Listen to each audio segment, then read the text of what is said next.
es un potencial que es algo raro, pero es el que más ocurre en la naturaleza. Por eso es importante, no porque sea un caprichoso y tiene interés académico, no. Resulta que, como les dije, ningún átomo está fijo, sino que está siempre en estado vibracional. ¿Por qué? Porque siempre hay otros átomos y moléculas con las cuales interactúa, ya sea en fase gaseosa, sea en fase sólida o en fase líquida.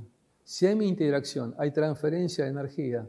No es que hay un átomo solo en el universo como vemos acá en cuántica. En cuántica, por ahora, lo que estamos viendo cómo se comportaría una sola partícula. Por ejemplo, un átomo de hidrógeno. En la naturaleza, para tener un átomo o una molécula aislada, les conté que no es fácil.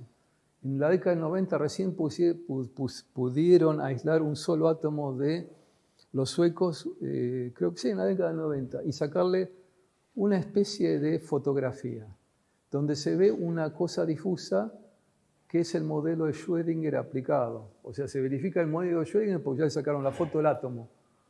Pero sacar una foto implica interactuar con la partícula. Es decir, nosotros generamos la realidad, que nosotros llamamos realidad, a partir del hecho de interactuar con la partícula. Interactuar significa intrometerse con la partícula. No es que uno piense como en la forma clásica.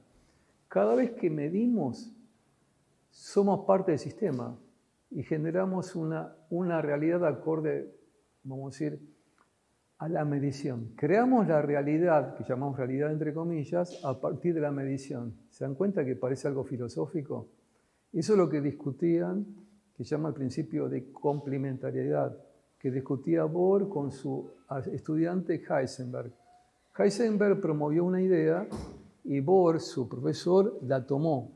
Heisenberg lo matizó, mejor dicho, lo volcó matemáticamente a través de la relación del principio de incerteza. Y Bohr también le dio mucho. Hoy justamente estaba leyendo de eso, un poco de la historia de esto, desde el punto de vista de un premio Nobel de Física. ¿Cuál es el problema? El problema es que no se pueden determinar a veces variables que sean lo que llamamos variables complementarias. De ahí viene el principio de complementariedad. Es decir, porque en la visión clásica yo, en física 1, puedo imaginarle.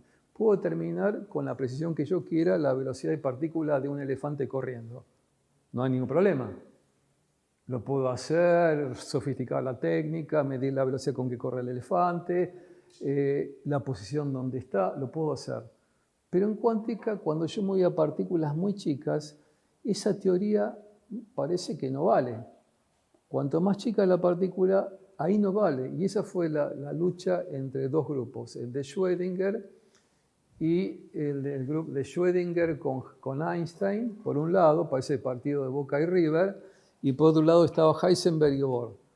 Se impuso en realidad la interpretación de Copenhague, que es la interpretación que dieron. Copenhague es la capital de Dinamarca y ahí convinieron aparentemente Bohr y Heisenberg que esta es la interpretación que hay que darle a las medidas. Fíjense que los postulados fueron para definir cuál es la regla de juego con que yo mido. Fíjense que todo eso es para saber cómo saco un valor de una medida, una probabilidad del estado de un sistema, donde el estado del sistema es una función matemática que no tiene interpretación física, cómo aparece la densidad de probabilidad, cómo calculo la evolución del sistema. O sea, fíjense que todas las cosas básicas que describen la dinámica están en los 5 postulados. Y no es obvio porque vinieron muchas críticas y Einstein era el que mordía siempre con experimentos pensados complicados.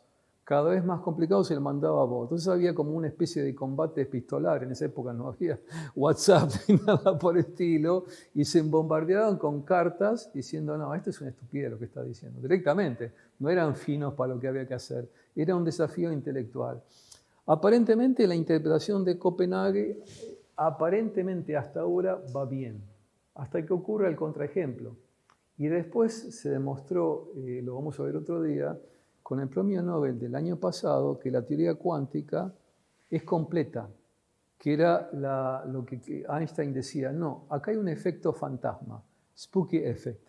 El spooky effect es el efecto fantasma, donde dada una partícula en un lugar del universo, se entrelaza, que es el término entanglement, o sea, se entrelaza de alguna forma con otra partícula distante del mismo tipo. Cambia una y la otra, en forma instantánea, cambia a otro estado. O sea, si yo perjudico a un fotón en un extremo con un estado de polarización, o sea, que está con una orientación, supongamos, con un filtro polarizador, lo perturbo, le cambio de estado de polarización, automáticamente el otro fotón entrecruzado se entera, automáticamente, violando, parece, el principio de la relatividad general. O sea, la información se transmite en forma instantánea. ¿Qué es lo que ocurrió? No lo entienden. Literalmente no lo entienden. Dicen que hay un entrecruzamiento entre las dos partículas o dos entes. Lo hicieron con fotones y lo hicieron con partículas en grupos independientes del laboratorio. Y lo hicieron desde la década del 80 en adelante. Hasta que finalmente ese fue el experimento contundente de dos grupos de trabajo. Le dieron un premio Nobel por el entrecruzado cuántico. Pero se sospechaba que ocurría. Y eso demuestra que la teoría cuántica es sólida, consistente y completa, que era la crítica que hacía el famoso teorema de Podolsky, Einstein y Rosenberg. Ellos decían que está mal, está incompleta. No puede haber un efecto fantasma que éste se entere cuando el otro está remotamente distante, pero se verificó experimentalmente que ocurre. ¿Por qué ocurre? ¿Cómo se envía la información? ¿Cómo se entera que uno le afectó al otro? Físicamente no lo entendemos, pero ocurre. Si está la evidencia experimental. El experimento fue repetido muchas veces y cuando algo es repetible, es factible. O sea, lo podemos plantear con las ecuaciones. Digamos, hay varios libros discutiendo eso, con cómo es con un conjunto de partículas, si cambia el spin de una entre millones, el otro se entera automáticamente, no importa, eso ocurre. Es algo que nosotros no postulamos. O sea, podríamos decir, bueno, hay otra ley, como la ley de Lorentz, que hay un entrecruzado cuántico, como planteamos en tema electromagnetismo. Entonces, la cuántica parece algo misterioso, pero el hecho es que estamos también tratando problemas de simetría. Es decir, fíjense que la vez pasada hablamos del cubo. ¿Cómo pasamos del cubo desde el problema unidimensional, que también es aplicable tecnológicamente, al problema del cubito, que sería como una especie de nanopartícula con una geometría, vamos a ser un poco difícil de lograr? Pero era, por ejemplo, uno de los temas que querían hacer la gente de IBM para los discos rígidos, almacenar un bit de información a partir del estado de polarización de un electrón, o sea, un spin. No lo lograron, usaron otra tecnología. Pero ahora la información se puede almacenar de otra forma. El tema es que nosotros tenemos un potencial que tiene que ver a lo que afecta a todas las moléculas, o átomos en particular. Supongamos que tenemos una molécula, y supongamos que con esto estamos viendo un enlace químico. Por ejemplo, un enlace covalente, donde se comparten electrones. Esto, para gente que hizo química, les sonará familiar. Entonces, ¿qué pasa? Estas moléculas pueden acercarse y aproximarse. O sea, pueden estar vibrando así. O hacer otro tipo de movimientos. ¿Y cómo sabemos que está haciendo ese movimiento? Porque si la irradiamos con radiación de determinado tipo, excitamos este modo de vibración. Y a su vez, este movimiento genera un conjunto de energías, digamos, distintas, Hν, por la vibración, que se mide espectroscópicamente. Esta sería la excitación. Y esta sería la respuesta. Pedimos energía y el sistema empieza a vibrar. Esto se hace con métodos espectroscópicos. Es la base de toda la espectrometría que hay.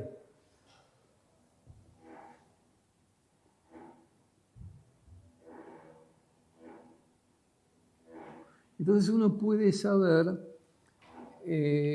cuál es la frecuencia de vibración de la molécula.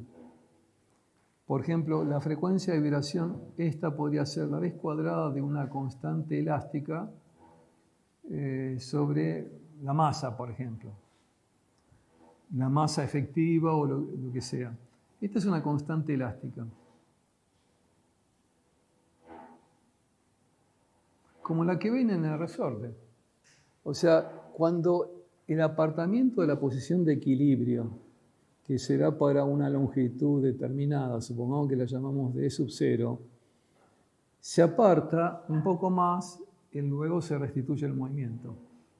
Si los apartamientos que hay respecto a la posición de equilibrio, como en el caso del resorte, el ejemplo clásico o el ejemplo mecánico es el caso resorte elástico.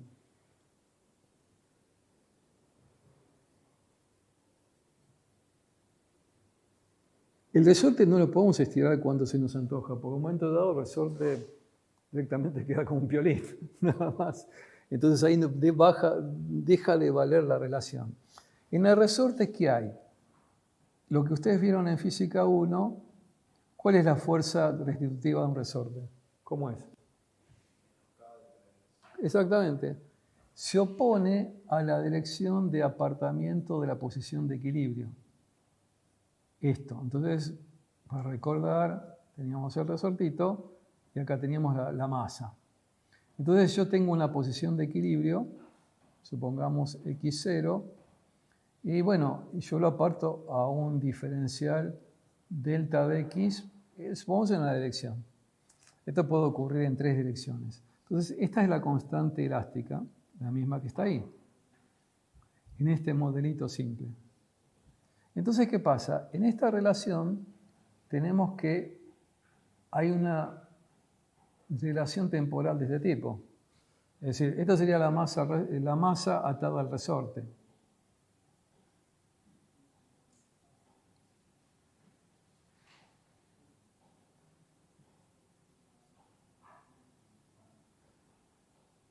Y resulta que las soluciones de esto son soluciones que son simples, son funciones armónicas. Las soluciones clásicas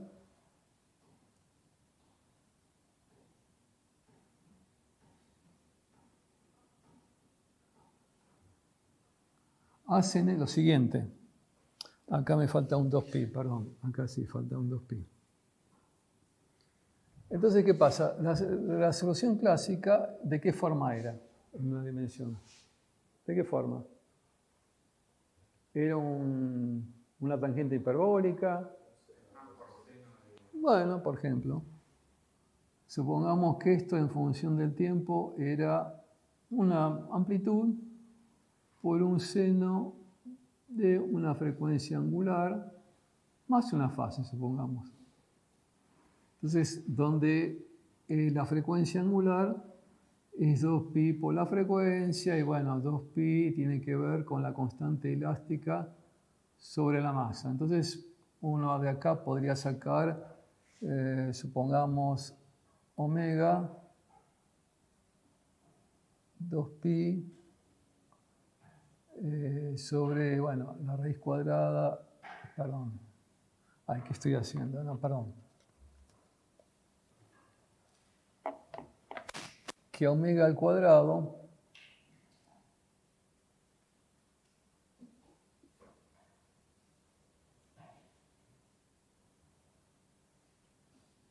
creo que el 2pi sobra, me parece, ¿no? K sobre M. Sí, me parece que sobra. A ver, disculpen. A ver. Yo tendría que M por omega al cuadrado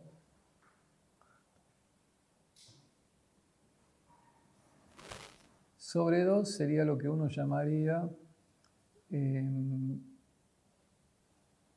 digamos, la parte del potencial. Este sería el potencial que tiene la partícula. La energía potencial. Entonces, ¿qué pasa? Cuando uno... perdón, me falta el X. No, está bien, porque en realidad la fuerza es esto. Entonces, esta sería la energía potencial. Si yo hago, por ejemplo, X punto, saco la velocidad. Entonces sería la velocidad en función de t. Entonces tenemos X sub 0, bueno, el coseno de omega t más un phi sub 0 Vamos a ver si las constantes están bien. Y acá me queda el omega de esta forma. Y a su vez, si yo quiero sacar la energía cinética, lo que hago es simplemente elevarlo al cuadrado sobre 2 y esta es la energía cinética. Entonces acá tendríamos m sobre 2 por x sub 0 por esto al cuadrado por el coseno al cuadrado de omega de t más phi sub 0. Vamos a fijarnos las unidades. Y por otra parte tenemos que la energía potencial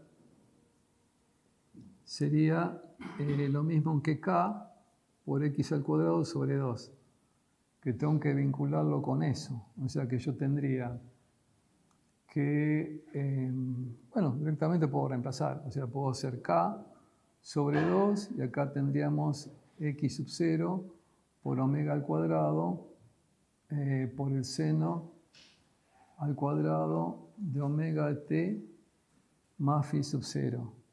Y después lo que puedo hacer es, fíjense que si yo sumo estas dos cantidades, obtengo la energía mecánica total, que sería la energía cinética más la potencial. Fíjense que para que yo pueda sacar factor común de algo, tendría que hacer algo más acá. Como K lo puedo vincular con la frecuencia angular, tendría que... K no es el vector de onda. Lamentablemente se agotan un poco las constantes. Tendría un omega al cuadrado por m. Me queda la duda del 2pi. Corríjame si no estoy equivocado acá. Puedo ver si está bien. No, me parece que el 2pi sobra. Mejor dicho, lo que está mal es acá. Es k sobre m directamente.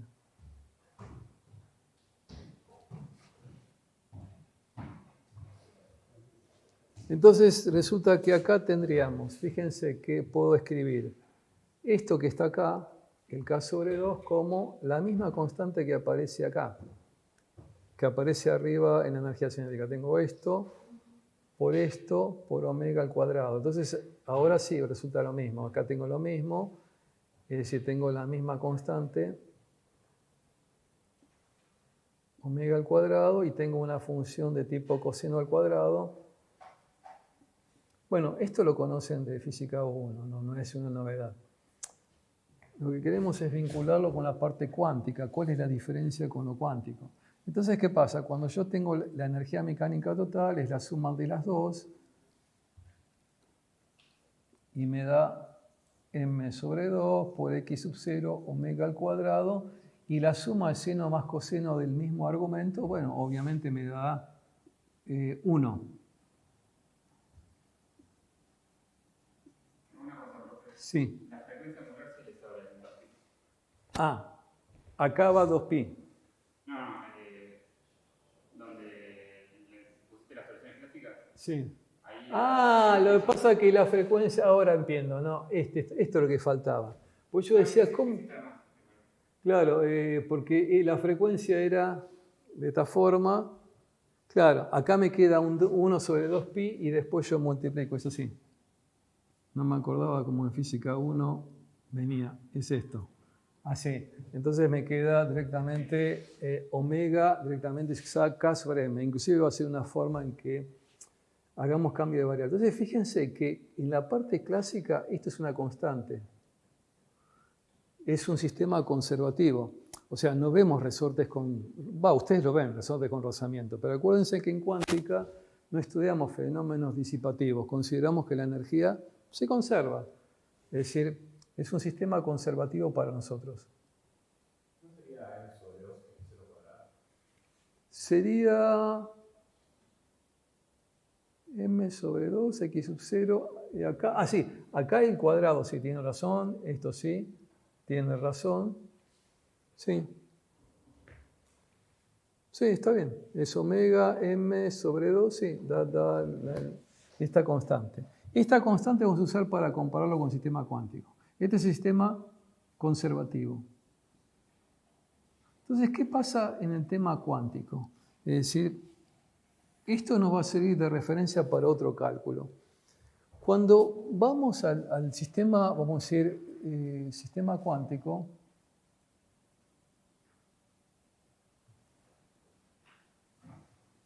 no tenemos una ecuación de Newton, sino tenemos una ecuación de Schrödinger. Es decir, acá teníamos la ecuación de Newton.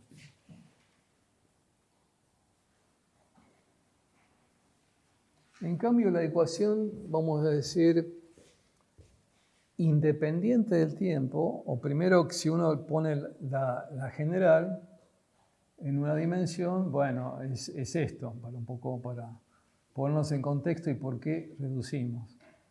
1 sobre 2 veces la masa, más el potencial, que sería K, pero podemos poner directamente lo que sacamos de acá. O sea que podemos poner mx sub 0 omega al cuadrado sobre 2. Y esto directamente multiplicado como operador por la función de onda.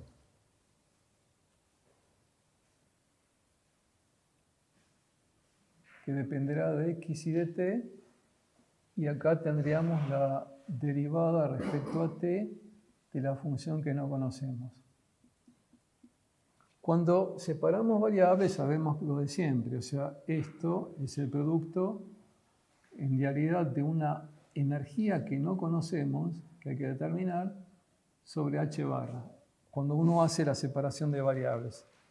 Y E es un estado estacionario, o sea que no es una energía que no cambia con el tiempo, que va a ser una energía que podemos vincularlo después con lo otro. Y habrá una parte que es independiente del tiempo.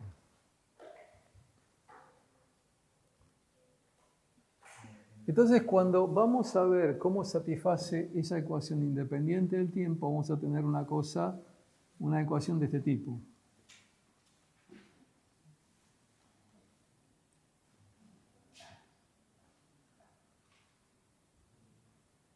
Ya me di cuenta cuál es el problema. Bueno.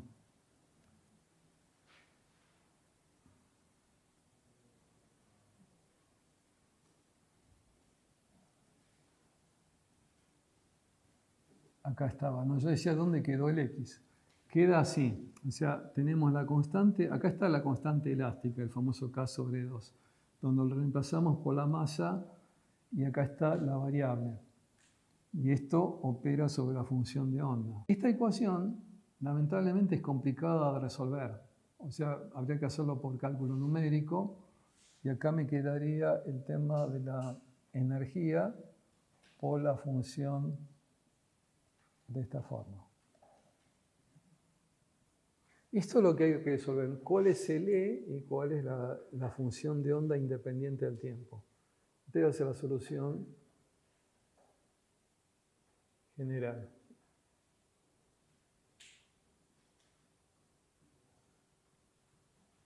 Y esta es la función, digamos, la ecuación independiente del tiempo. ¿Qué es lo que resuelven siempre?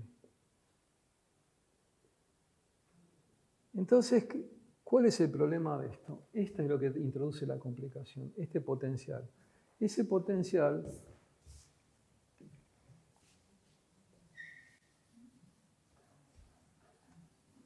tiene una forma, es el primer potencial que vemos como variable continua. Es decir, es un potencial cuadrático simétrico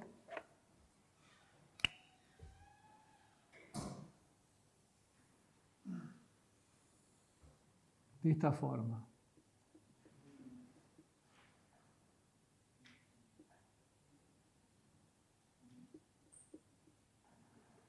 O si quieren, bueno,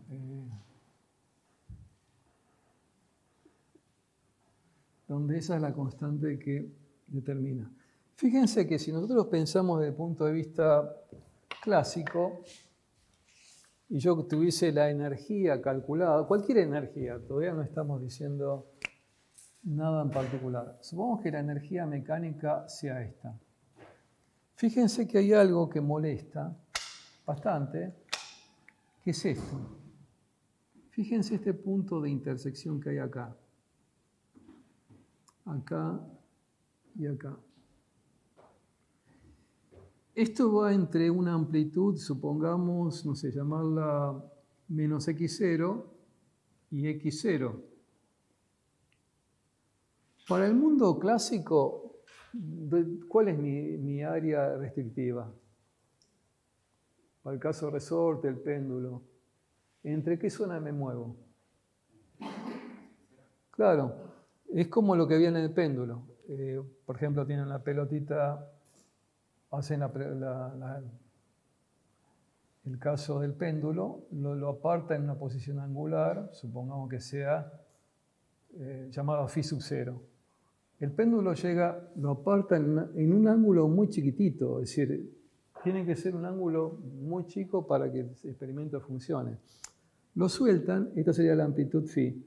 Después sigue el movimiento para el otro lado, con el impulso que tiene, y llega a una posición, digamos, máxima menos phi sub 0, angularmente, que sería la amplitud máxima del movimiento, que va a describir la ecuación correspondiente donde uno puede, bueno, esto hay que ponerlo angularmente, es decir, va a ser algo parecido, se lo pongo en forma angular. Va a llegar a ser un movimiento en donde yo parto de energía potencial máxima, todo se transforma en energía cinética máxima acá, máxima velocidad, pasa de largo y invierte el sentido de movimiento hasta que llegara a un punto, vamos a hacerlo un poco más simétrico. Ay, perdón, me salió lo mismo. A una misma altura que esto, o sea que yo esto lo prolongo hasta acá y llegué hasta acá. Y ahí perdí toda la energía cinética y ahora invierto el sentido de movimiento. Ese es un movimiento oscilatorio, o sea, va ida y venida. Esto pasa también con las moléculas o los átomos, se alejan de la posición de equilibrio y luego retornan. Esto es válido, lo que vamos a ver es para pequeños apartamientos de la condición de equilibrio. Si yo aparto mucho, y es lo que ocurre también en la mecánica clásica, un resorte lo estiro mucho, bueno, ya deja de comportarse como las ecuaciones que vemos, que son soluciones, estas soluciones que vemos ahí son armónicas. Y solamente sirve ese tipo de solución para pequeños apartamentos de posición de equilibrio. Pero en cuántica, yo tengo una característica particular que es esto. Yo puedo preguntarme qué pasa después en esta zona. Acá, ¿qué es lo que pasa? Y esto tiene que ver con el principio de Heisenberg. O sea, esto sería como una especie de pared, como me dijo Alejandro ayer, como un medio semielástico. Fíjense, cuando subimos acá no hay nada de resistencia, pero acá, cada vez que yo voy subiendo por la curva, la fuerza restitutiva, la que me tira para el centro, para la posición de equilibrio, apunta siempre en este sentido. O sea, esto lo ven también en Física 1. La fuerza cada vez va creciendo para tirarme para este lado, la fuerza. Y lo mismo pasaría de este lado. A medida que yo me aproximo al cero, bueno, cada vez necesito menos fuerza. Cuanto más apartado estoy.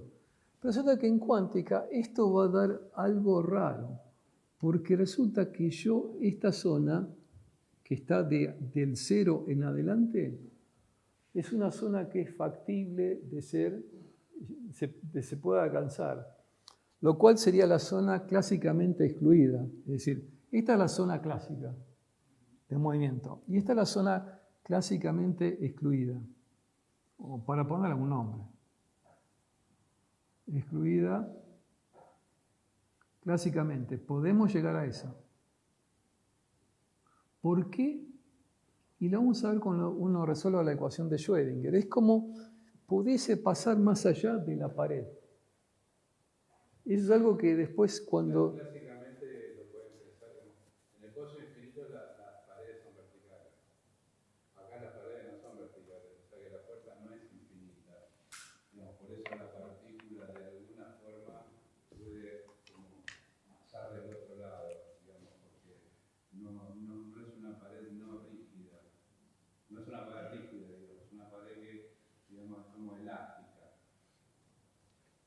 Esa sería una otra forma de plantearlo, que me lo planteó un estudiante, hace unos ayudantes de segunda. Me dice, Andrés, ¿por qué no se puede resolver de esta forma? En forma escalonada. Es lo mismo, es como decir, tengo varios pocitos de potencial cada vez más anchos. O sea, es como si yo subiese una escalera y yo pudiese llegar más lejos. Es otra forma de verlo. Pero esto es semielástico, es el primer potencial de este tipo, pero en forma continua. Uno lo podría resolver en forma discreta, por supuesto. En un método de integración lo pueden hacer, los cálculos por elementos finitos hacen eso, discretizan la función y sacan la solución para cada paso discreto. Pero este es el primer caso y además, como digo, es el de más importancia de los potenciales que hay. El átomo de hidrógeno es un caso particular para el caso de estructura atómica, pero esto sería algo muy frecuente en muchos problemas físicos. Entonces queremos ver cómo es que aparece esta zona que es factible de alcanzar. Que clásicamente no era así, porque el movimiento termina acá y vuelve. Acá existe la posibilidad de que la partícula tenga una densidad de probabilidad no nula acá. Eso es lo curioso. Lo cual no era factible antes. Entonces, en ese escenario cuántico, lo que se hace es un cambio de variables de la ecuación. ¿Para qué? Ese cambio de variables es lo que permite, ver, en forma más simplificada. Por ahora no les muestro el cambio de variables. Primero vamos a ir a lo que llegamos. Se hace un cambio de variables y se llega a soluciones de este tipo, donde hay una función que depende de x y de una exponencial que va decreciendo como una gaussiana, por ejemplo. Entonces tenemos una componente, esta, que hace que decaiga la función de acuerdo a qué lado yo del x igual a 0 estoy. Es decir, esta es una función que decae, con lo cual la hace finita e integrable, derivable y todo lo que quieran matemáticamente bueno.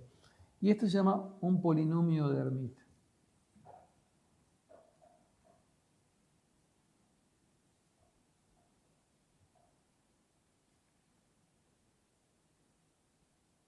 Ese polinomio tiene un índice que tiene que ver con la cuantificación. O sea, existe la cuantificación porque la partícula está confinada en lugar del espacio.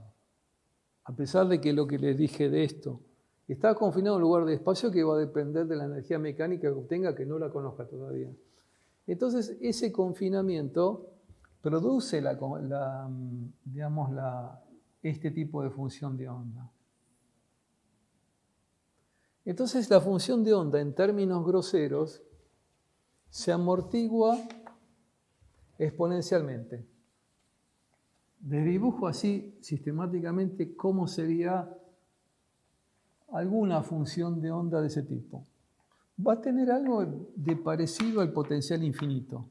Es algo así como la distorsión al hacer las paredes blandas del pozo de potencial infinito. Porque este también es un pozo de potencial infinito, pero es medio elástico. Entonces supongamos que dibujamos la función potencial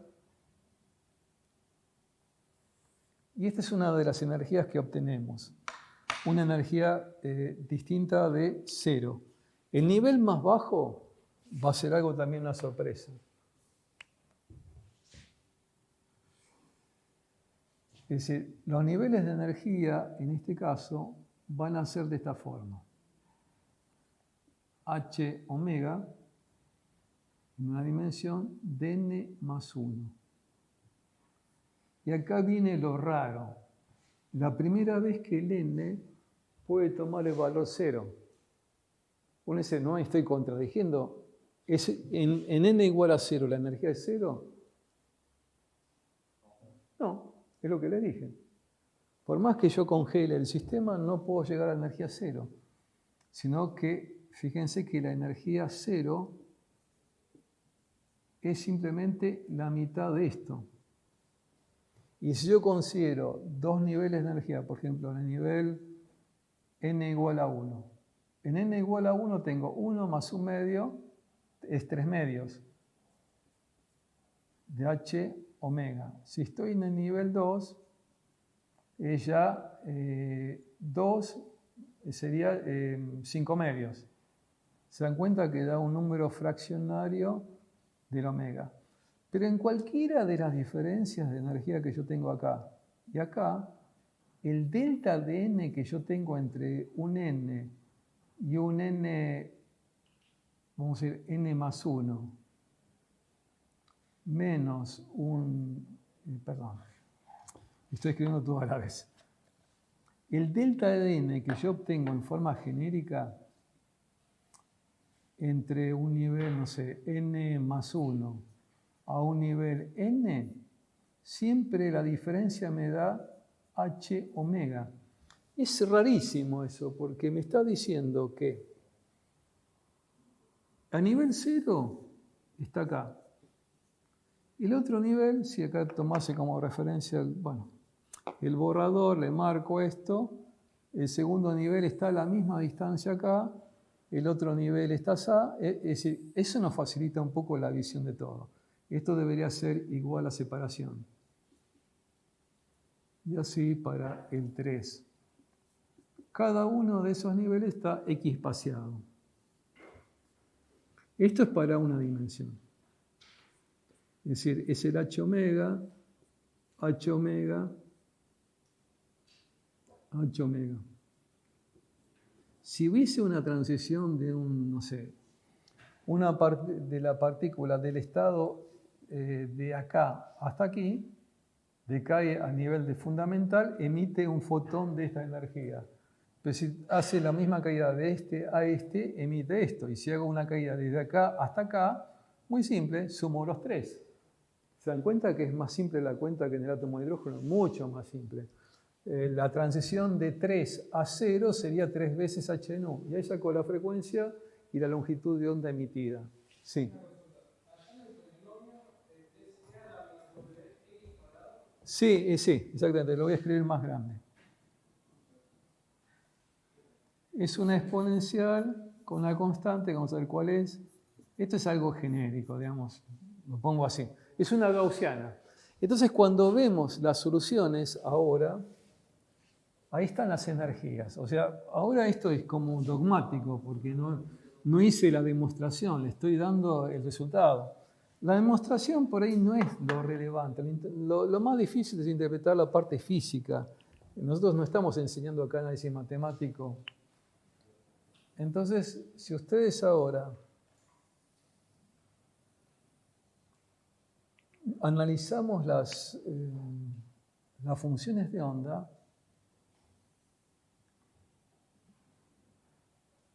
van a ver que, por ejemplo, la función de primer estado, el que yo llamaría phi sub 0, hace esto. Este es el estado de la función de onda en 0. O sea que es un polinomio de Hermite de grado 0, que es una constante en realidad, por e a la menos alfa por x al cuadrado sobre 2. Entonces, esto tiene una cola de distribución que parece que atraviesa la barrera, o sea, que atraviesa la zona excluida. Obviamente que esto es propio de la cuántica. En la ecuación de Newton no hablamos de ninguna función de onda. Simplemente hablamos de la posición y la velocidad. Y cuando yo estoy en una energía determinada, si yo tengo una energía acá de este valor, ya está, ahí se detiene la partícula. Pero acá existe una probabilidad no nula. Van a ver, se va a calcular eso de cuánto es la magnitud. Y no es despreciable. No es que sea la milésima parte de la probabilidad máxima. No, no. Es una cantidad bien medible, es en porcentaje importante, mayor que 1 generalmente. Entonces, esta sería la primera función. La segunda función, por ahí lo hacemos en otro color, van a ver que hay una similitud con el pozo infinito. La segunda función sería, si nosotros damos un nivel punto de referencia, suponete con una línea así punteada, sería algo así.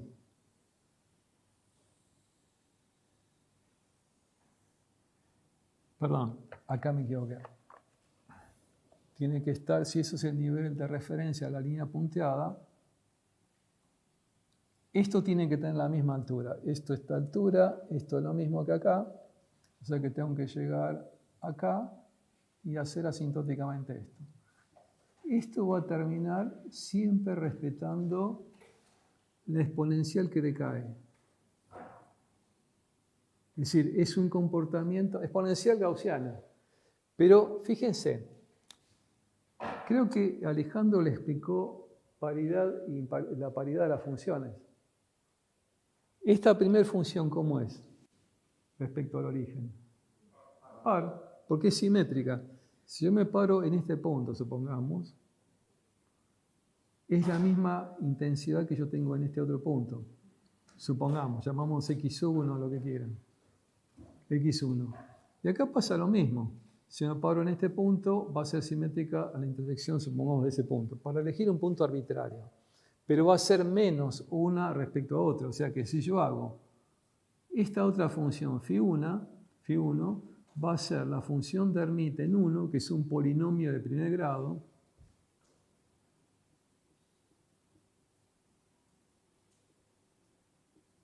o sea, es una recta, multiplicado por la gaussiana.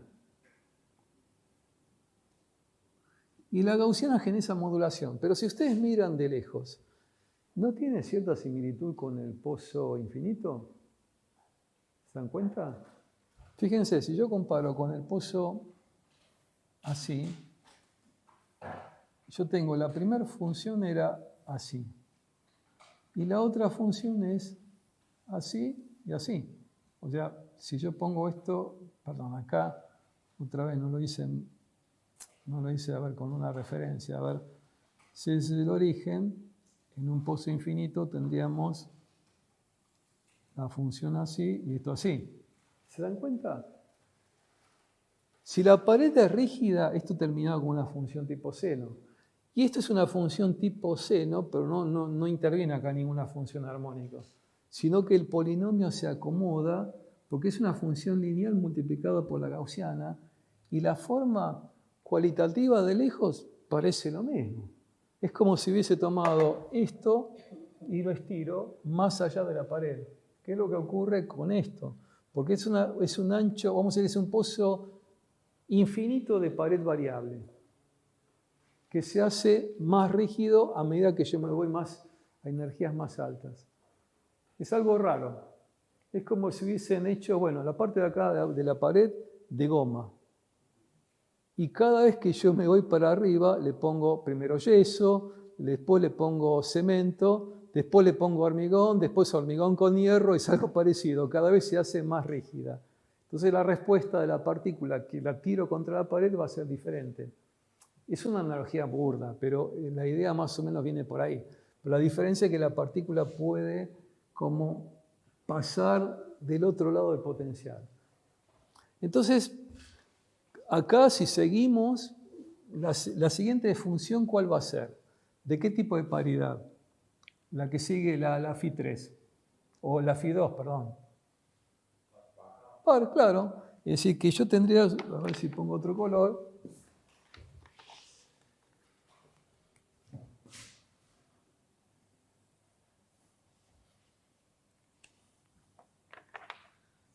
O sea, esto es cualitativo, es muy desprolijo, pero bueno, significaría que yo tendría una loma por acá y una cosa, a ver, perdón, de dos ondas de este tipo. Supongamos que llega acá, después se anula, y esto tendría que ser algo parecido, así.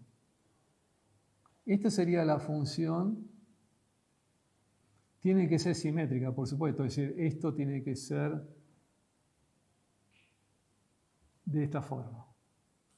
Entonces, esta sería la función que yo llamaría Φ2, es decir, este estado. O sea que habría un polinomio en segundo grado, es decir, por ejemplo, una cuadrática, multiplicado por la gaussiana que amortigua el movimiento, que lo amortigua en los dos lados. O sea, si yo tengo el x positivo, decae.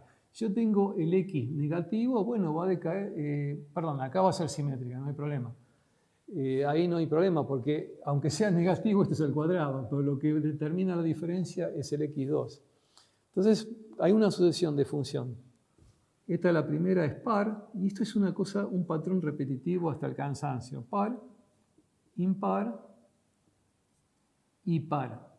Hoy por ahí, hoy va a traducir Alejandro el pozo finito y van a ver que hay una sucesión de ese tipo de funciones para un pozo finito. Es decir, eso de la paridad, la alternancia de paridades es algo muy común en cualquier pozo que sea simétrico. Si el pozo es simétrico, no importa que sea un pozo triangular, que tenga una simetría respecto al eje, puede ser cualquier cosa retorcida. Y ustedes tienen que ser capaces de decir, esto por ser simétrico tiene que ser igual de este lado y del otro. Si la función es par, tiene que ser como un espejo el X que yo pongo como eje, si es función par. O sea, reflejan igual o otro. Si es impar, va a ocurrir una inversión. De tal forma que el área bajo la curva de esa integral me dé total 0. O sea, habrá un módulo, vamos a decir un lóbulo positivo y otro negativo. Esta es la idea de los osciladores. Esto lo puedo llevar a más dimensiones, pero eso lo vamos a ver en más detalle. Primero vamos a repasar. El hecho de que sea semirrígida la pared o el potencial hace que las funciones permitan entrar en esta zona clásicamente excluida, donde es más elástico y una probabilidad no nula de esto, porque si esto lo hago al cuadrado, calculo, por ejemplo, la densidad de probabilidad al cuadrado, esto va a ser un H, en este caso es una constante, esto, bueno, alfa por X, es una gaussiana pura, no hay problema. Es decir, es una gaussiana y va a estar más empinada, nada más que eso. Si me voy acá, esto que yo tenía acá abajo pasa arriba. O sea, si yo pusiese ahora un esquema de densidad de probabilidad, va a ocurrir esto. Va a ocurrir un fenómeno que también es común a muchos sistemas cuánticos y que tiene que ver con el principio de Bohr de correspondencia. Es decir, si yo, por ejemplo, calculo la densidad de probabilidad de la primera función, perdón, todo esto debe ser más simétrico, es decir, hacerlo a mano es así. Esto sería la phi, no sé, 0 de x al cuadrado. Cuando voy a la segunda función, el lóbulo que está arriba pasa abajo, pero lo dibujo acá arriba para no confundir. Tengo el lóbulo así, paso esto y hago esto, con el decaimiento exponencial de acá. Esta sería la phi 1 al cuadrado. Y si me voy a la otra, de arriba, voy a tener 3 lóbulos. Uno así, otro así, otro así.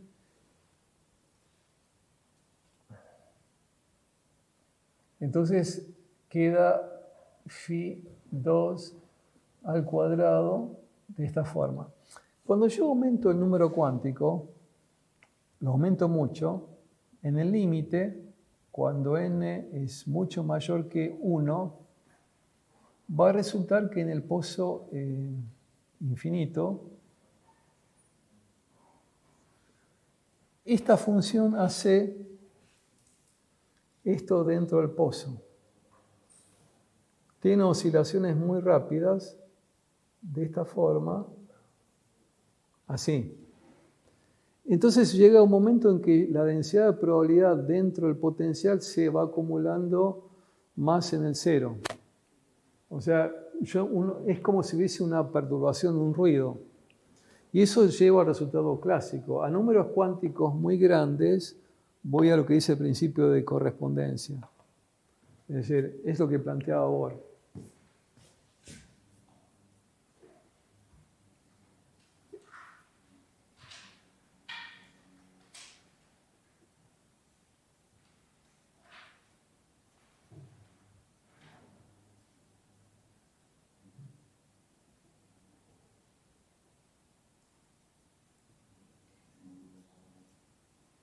Es decir, a números cuánticos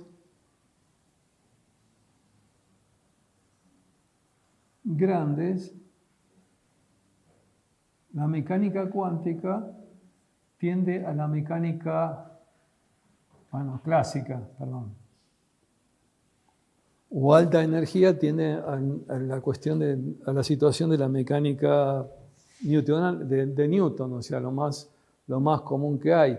Por eso hay problemas que uno dice, pero ¿cómo? ¿Esto lo voy a resolver con cuántica o con clásica? No, depende de qué rango de energía estoy manejando y qué números cuánticos. Yo quiero describir la órbita de un satélite, no voy a ponerme a usar cuántica, es ridículo. No voy a verla tampoco la cuantificación, porque la separación entre niveles de energía va a ser muy pequeña. Es como aplicar el modelo de Bohr a un satélite. Le va a dar que el n es un número 10 a la, 34 más grande, lo cual no tiene ningún sentido. O sea, no voy a ver el delta, por ejemplo, de las órbitas. El espaciado, el radio orbital, va a ser muy distinto. No va a haber un continuo de órbitas, nada más. Entonces, esto sería lo grueso.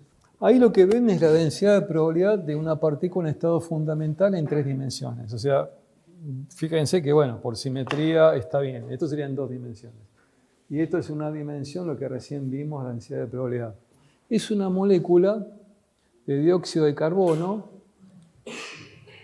moviéndose.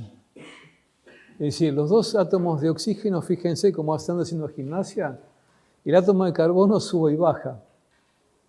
Cada uno de estos tipos de movimientos genera una frecuencia. Ese movimiento así, de estirado, stretching, genera una frecuencia. El otro movimiento que parece que estuviese levantando los bracitos, así, genera otra frecuencia. Ahora, esta genera otra frecuencia. Hay 2 frecuencias de vibración.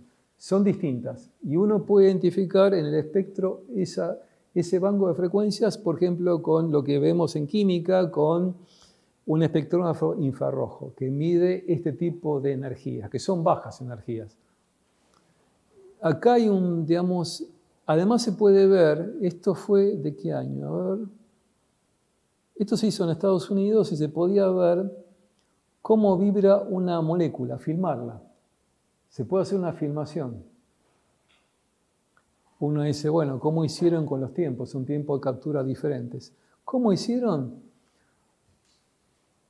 En forma análoga, hacer una analogía. En la figura de arriba, fíjense que aparece el fenómeno de difracción en 2 rendijas que genera el fenómeno de interferencia acá.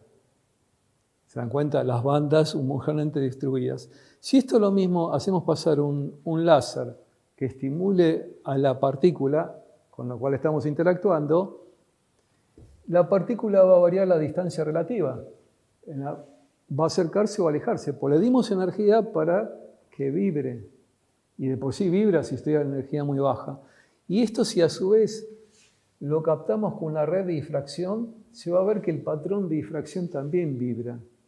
¿Por qué? Porque depende de la distancia relativa, que creo que la llamamos D en las experiencias de difracción que lo explicó Alejandro, varía.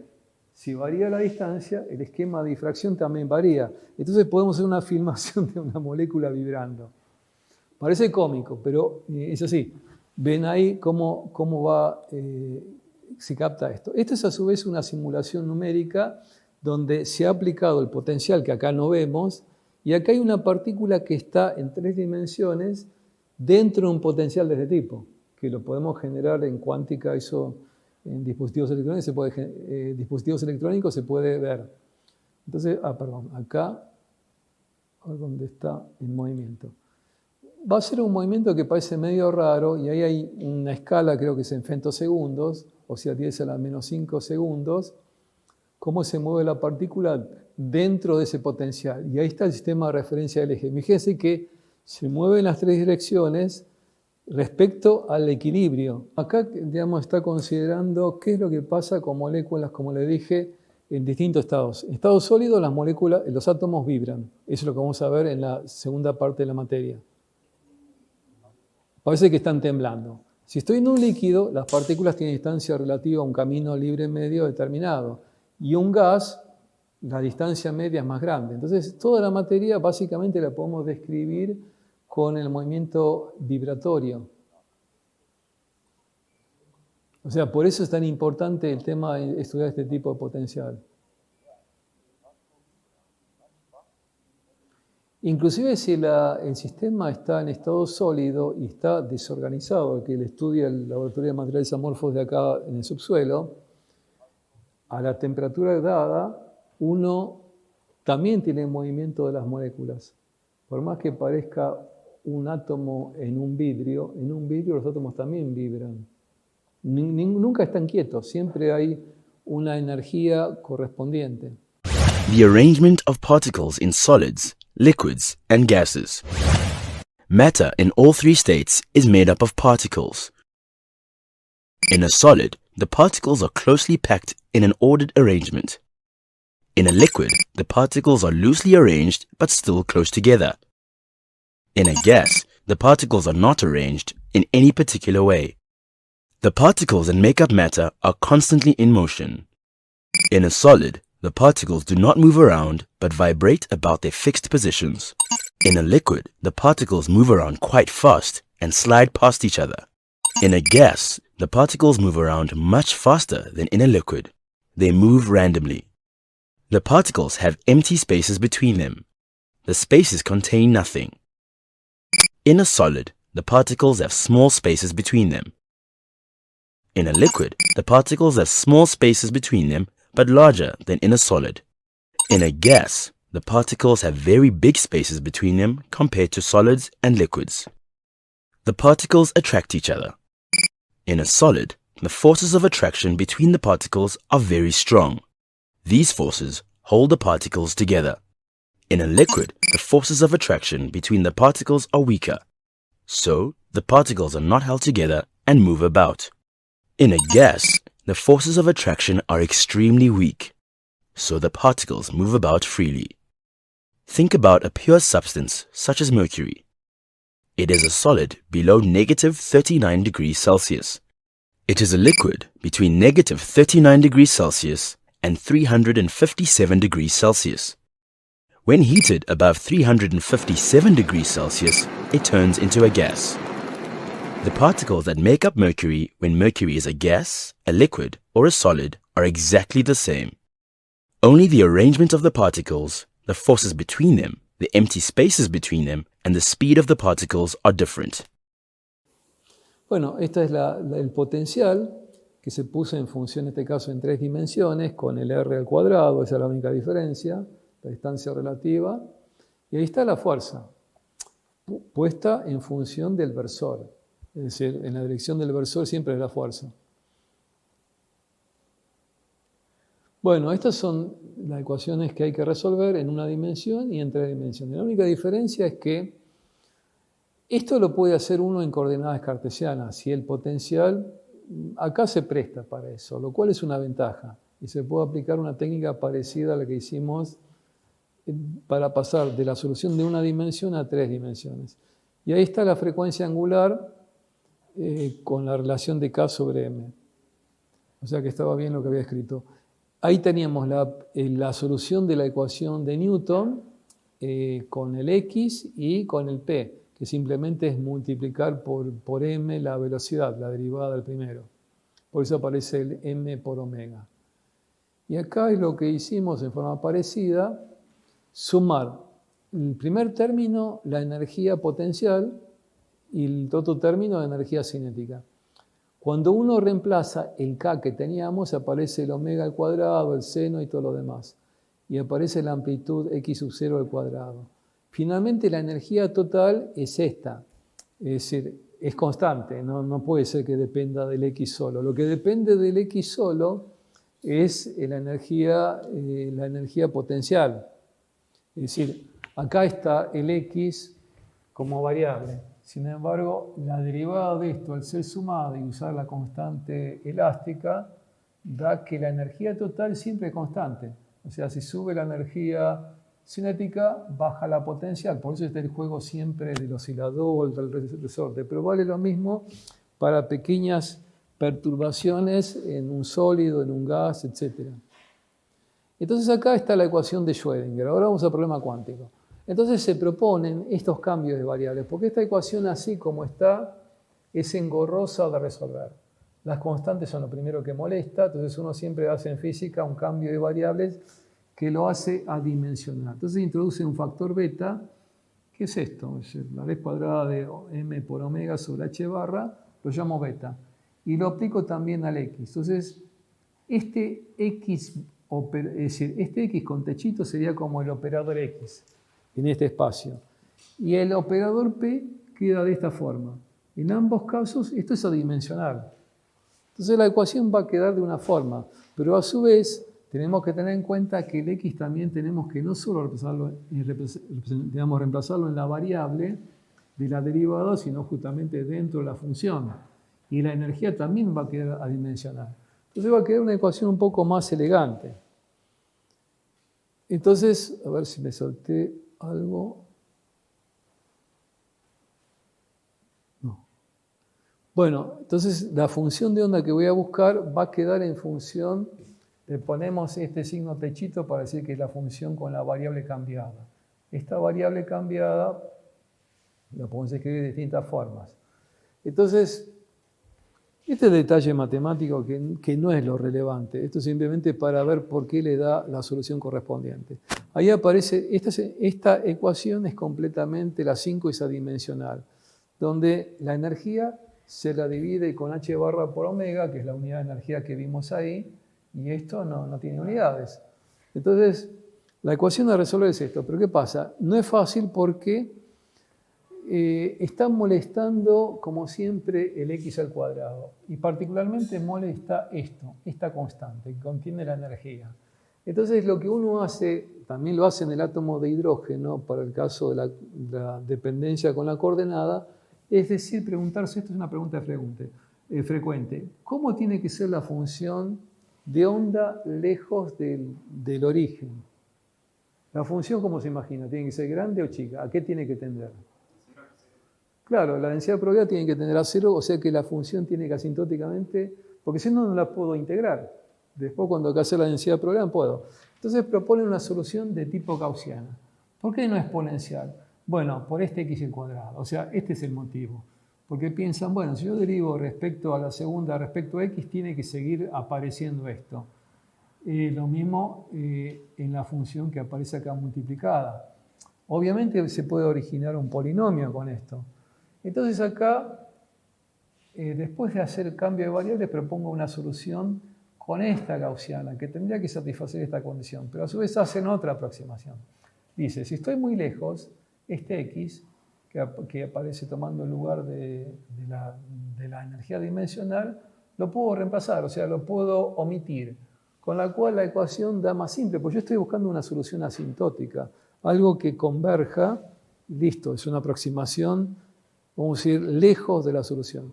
Entonces, si yo hago eso, es admisible que a estar lejos, yo puedo escribirlo con la exponencial menos o con esta más, o sea, que son las gaussianas correspondientes.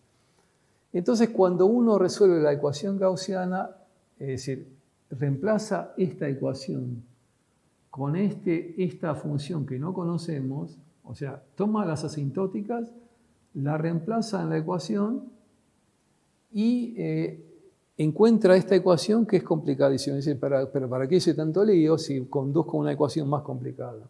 Y acá es donde viene el truco que lo resolvió Hermite, otro matemático francés, que es, este método ustedes lo conocen por análisis 3.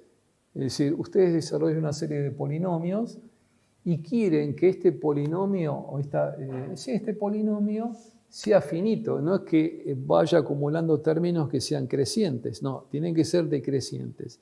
Y ahí es donde está el truco. Cuando reemplazan este polinomio, bueno, obviamente lo pueden escribir de esta forma, donde todos estos son números m y p, son números en principio que tendrían que ser enteros. Y ahí es donde está el truco. Hacen la primera derivada, la segunda derivada, para reemplazar en la ecuación de Schrödinger para encontrar ese polinomio, suponiendo que hay una exponencial que multiplica eso. Entonces desarrollan todo esto, es así, lo que hacen siempre. Entonces dicen, bueno, esto tiene que valer para cualquier término del polinomio. Fíjense que todo esto que está entre corchetes es una constante multiplicando a una potencia del polinomio. Para que esto valga 0, así como está puesto, porque se despejó, yo tengo que asegurarme que este corchete, todos estos términos, sean iguales a 0. Eso me da una relación que yo puedo despejar de la relación entre coeficientes sucesivos. Acá son coeficientes que son pares, fíjense, entre un número par y otro en dos órdenes siguientes que digamos, satisfagan la relación. Y ahí es donde se hacen, como siempre, hipótesis. Entonces, todas las hipótesis que se hacen son para asegurar la convergencia de esa serie del polinomio. Y lo que ven es que la relación recurrente entre dos coeficientes sucesivos tiene que ser tal de que decaiga con m. Esto es lo fundamental. Si no, la serie no me sirve. Si va a diverger ese polinomio, no me sirve como solución. Ya lo acoté con la exponencial, pero no alcanza. Si esto se me va a un lugar valor grande, no. Entonces tengo que imponer una condición que haga que decaiga los coeficientes de ese polinomio, se hagan cada vez más chiquititos, porque a más potencia el coeficiente tendría que ser más chico. Entonces finalmente uno introduce un parámetro, desarrolla también lo que es la gaussiana y le da una serie de este tipo y también compara. Y finalmente resulta que la relación entre los coeficientes que también aparecían en el desarrollo también tienen que variar de la misma forma. Y ese lambda que aparece ahí, bueno, tiene que ser menor que 1 para asegurar la convergencia.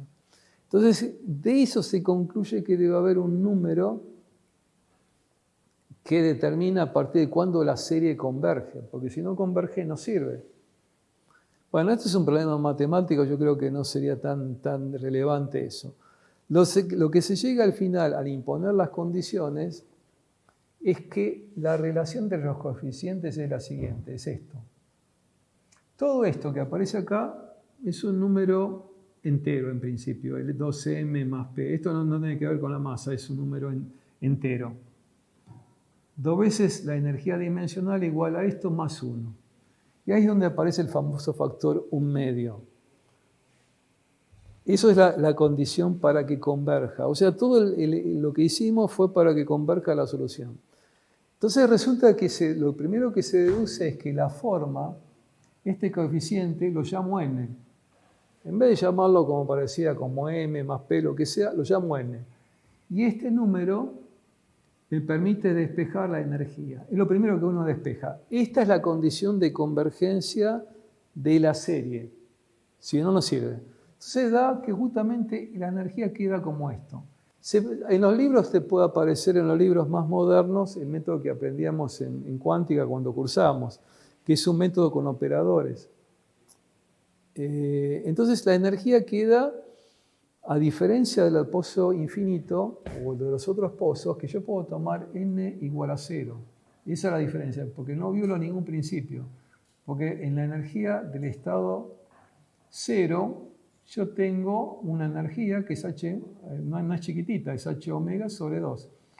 Fíjense que Planck, cuando planteó la ecuación, él tenía la idea intuitiva. Fíjense que cuando Planck planteó todo, planteó algo de este tipo. Él no tomó el término este. No lo conocía. ¿Se acuerdan cuál fue el razonamiento de él? Para que él ajuste la curva de radiación, tenía que encontrar un intervalo de energía para que ajuste la curva. Era una herramienta de tipo matemática. Pero se da la casualidad que coincide con la cuántica. Esto no afecta a la relación de Planck. No es que haya que deducir todo de nuevo de Planck. Esta energía no va a afectar a la relación de Planck para nada. Simplemente avala lo que Planck hizo. Porque esa energía es muy pequeña, pero no afecta al cálculo general de la densidad para muchas partículas. Acuérdense que Planck trató un sistema que envía desde muchas partículas cuánticas. Y acá estamos tratando una sola partícula. Esa es la diferencia. Entonces, o una de las diferencias. Entonces ahora la solución de esto, en teoría la tengo. Esta es la dimensional y esto se llama un polinomio de grado n. Entonces el primer polinomio es de esta forma, donde la constante de normalización es esto a la cuarta. ¿Por qué? Bueno, porque tenemos una gaussiana, hay que ver la tabla de integrales, y ver que al integrar entre menos infinito e infinito me da eso. Entonces, acá aparece la solución también de primer orden, y cuando uno hace el cambio de variables, lo que nos interesa son estas funciones. Fíjense, acá tenemos la primera, ¿dónde estamos acá? La primera me da directamente una gaussiana, es lo que vimos acá, la gaussiana. Esto es el phi 0 de x. En cambio esta, fíjense que tiene el polinomio de Hermite, como x. O sea, es una recta y yo multiplico por la gaussiana. Hago esto. Al hacer esto me queda un lóbulo para abajo y otro para arriba. ¿Se dan cuenta? Es multiplicar a una x por la gaussiana. Y así, digamos, uno de forma sucesiva va sacando los polinomios de Hermite que se generan con un algoritmo. No es fácil. Nosotros siempre le vamos a dar el valor de la función, no es que se maten haciendo una derivada ni nada. No. La segunda función o el segundo estado excitado tiene la forma de la gaussiana por un polímero de segundo grado, o sea, una parábola. Y así, bueno, van siguiendo, etcétera, etcétera. Entonces, finalmente, la ecuación general es esto. Es decir, para cualquier función de onda. Fíjense que al normalizar aparece la constante del cambio de variable, que es esta constante beta que está acá. Sí, está bien escrito, está bien. Aparece el beta, que es toda esta constante que aparece acá. Y estos son los números, depende del polinomio de Hermite que tengamos. N factorial por 2 a la n, no es una cosa muy obvia, pero nosotros le damos los valores correspondientes. Entonces acá tiene una tablita que no es necesario que la tengan en el examen. Nosotros le vamos a dar, miren, la función 1, 2, 3, lo que sea, tiene esta forma. Y siempre es correlato del mismo grado del polinomio que el número cuántico. Y ahí están las energías que son las impares, y ahí están los polinomios de Hermite correspondientes. Entonces acá, bueno, acá está más prolijo y están puestos los niveles de energía, y encima del nivel de energía está dibujada la forma, la función de onda para poder separar esto. Y acuérdense que esta distancia siempre es un h nu. Esa es la ventaja por ahí para este sistema en una dimensión. Y la paridad se va alternando. Si ustedes ahora extiendan el eje, van a ver efectivamente que acá tenemos la paridad, acá el lóbulo negativo, el positivo, acá yo creo que lo había dibujado, yo lo dibujé al revés, acá da para abajo y esto para arriba de cada lado. Y luego cuando es impar, tienen como una inversión en la gráfica. Y así, bueno, se va alternando. Entonces, acá hay un problema de aplicación que por ahí, no sé si Alejandro hace el cálculo, pero le muestro rápidamente. Porque acá viene el problema. ¿Es posible pasar por fuera de la zona de exclusión clásica? Sí, porque fíjense que la energía cinética sería como algo así, como la energía total, que acá sería m o a al cuadrado por a al cuadrado, que sería el x sub 0, menos la energía potencial. Esto sería la energía cinética. Entonces, ¿qué pasa? Cuando uno compara ahora la energía mecánica total clásica con la cuántica, ahí es donde hace la diferencia. Fíjense que yo puedo pasar a esta zona. Si yo hago la comparación, por ejemplo, de la energía, no sé, supongamos del estado 0, que sería h omega sobre 2. Y la comparo con la energía del estado, esto de esta forma al cuadrado sobre 2.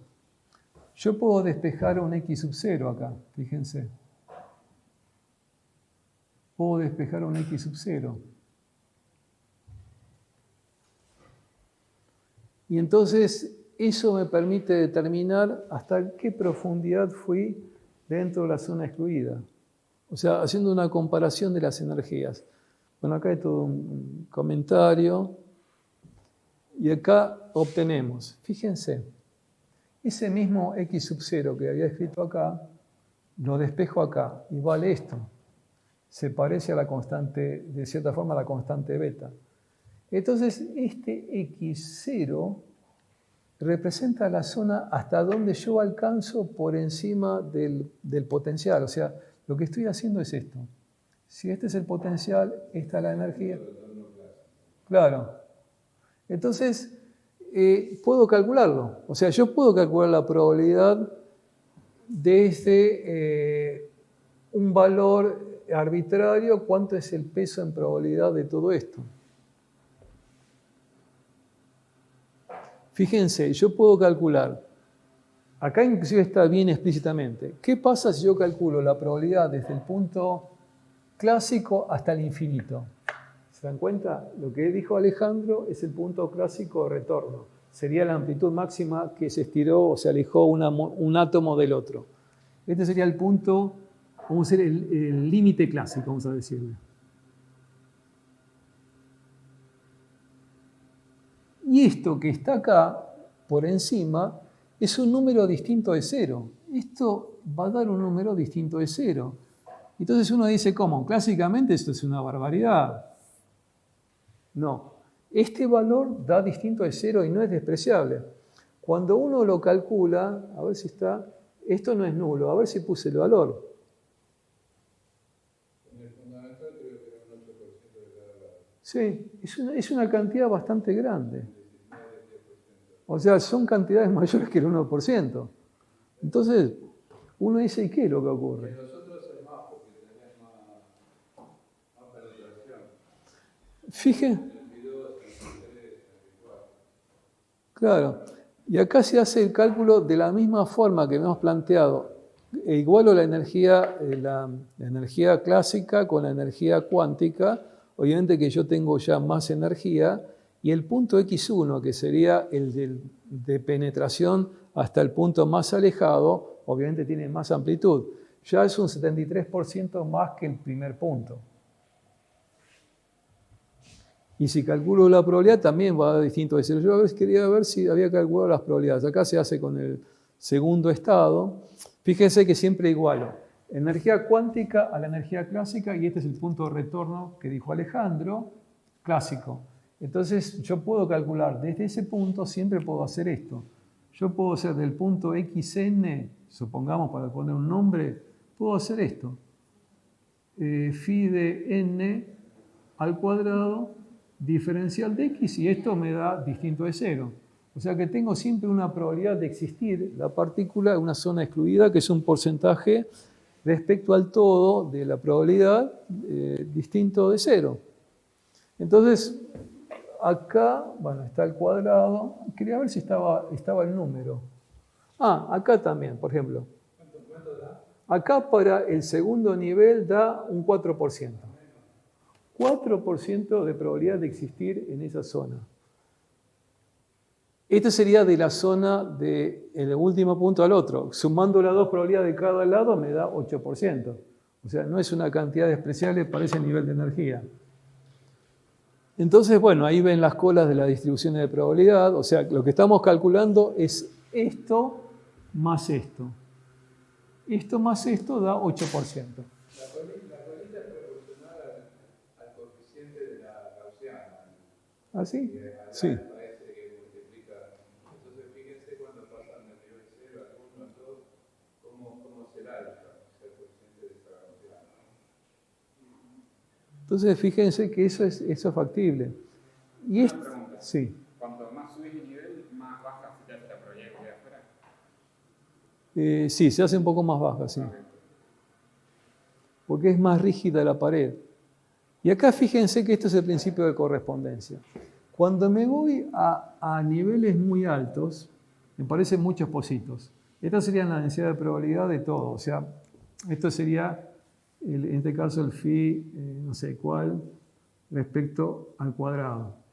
Entonces acá parece que es como si yo ensanchase el pozo al número n muy grande y aparece que la variación del potencial tiende a tener a una línea continua. Pero este es el caso clásico, o sea que sí que es probable encontrar la partícula en los bordes que en el medio. Tiende a eso. Eso es lo que dice el principio de correspondencia, que en un momento dado no tiene sentido aplicar la cuántica para problemas clásicos. Eso no va. Eso era para n igual a 10. Bueno, ahora si nosotros hacemos esto en 3 dimensiones, van a ver que no es complicado, porque es el mismo razonamiento que aplicamos al paso cúbico. Siempre lo mismo. Hagamos separación de variables. Esta es la función, ¿cómo lo llamáis? Sí, de R. Es el producto de 3 funciones. Acá aparece, la ventaja es por la forma que tiene este potencial. Si fuese otro potencial, como el átomo de hidrógeno, esto no lo pueden hacer. Esto lo pueden hacer porque la distancia relativa, el módulo, aparece acá en el numerador. Si no, no pueden hacerlo. Se da la casualidad, por suerte, de que se puede hacer de esta forma, y ahora lo que van a hacer es dividir todo esto por este laplaciano. Acuérdense que el laplaciano, como siempre, la derivada respecto a cada una de las funciones. O sea, tenemos siempre esto. Perdón, acá es sí y acá es z. Entonces, ahí es la ventaja de que a su vez la ecuación diferencial es lineal. Es decir, que yo la puedo aplicar a cada uno de los términos, puedo dividir, simplificar y hacer el jueguito que hicimos con el pozo infinito, y va a aparecer el problema de la degeneración de nuevo. Problema, es una situación general característica de los sistemas multidimensionales. Entonces, cuando uno hace la cuenta de dividir, fíjense que aparece un término, supongamos este, desde acá hasta acá, por ahí tendría que haber puesto corchetes así, aparece esto, este término es otro, de otra variable, la i, y acá tenemos otro término de la variable z. Entonces es como si yo tuviese sumadas 3 ecuaciones de Schrödinger del oscilador de una D. O sea, esto sería 1D, vamos a llamarlo de x. Esto sería 1D en la dimensión y. Esto sería 1D en la dimensión z. Entonces, lo que hace uno siempre es, pasemos todo al otro lado, lo llamamos de una forma que va a tener las unidades de energía y hacemos exactamente lo mismo. O sea, estamos resolviendo 3 ecuaciones diferenciales después de haber despejado de esa forma. Fíjense que E es la energía mecánica total. Este que aparece acá, este lo puedo escribir por ahí para una forma que no confundan, como un módulo de P al cuadrado, vector sobre 2m, más una energía potencial.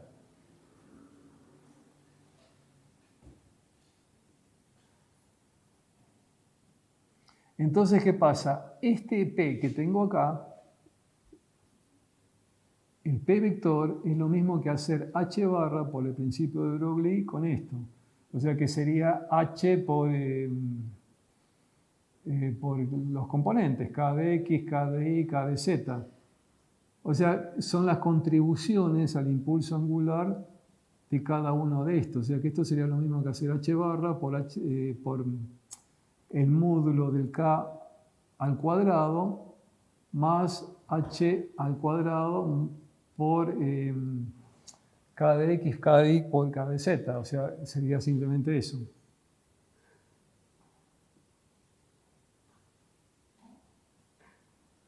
Entonces uno podría resolver cada una de estas ecuaciones de donde cada uno de estos de energía mecánica total van a ser básicamente esto. Supongamos va a ser la energía cinética K de X al cuadrado sobre 2 más la constante elástica por el x al cuadrado sobre 2.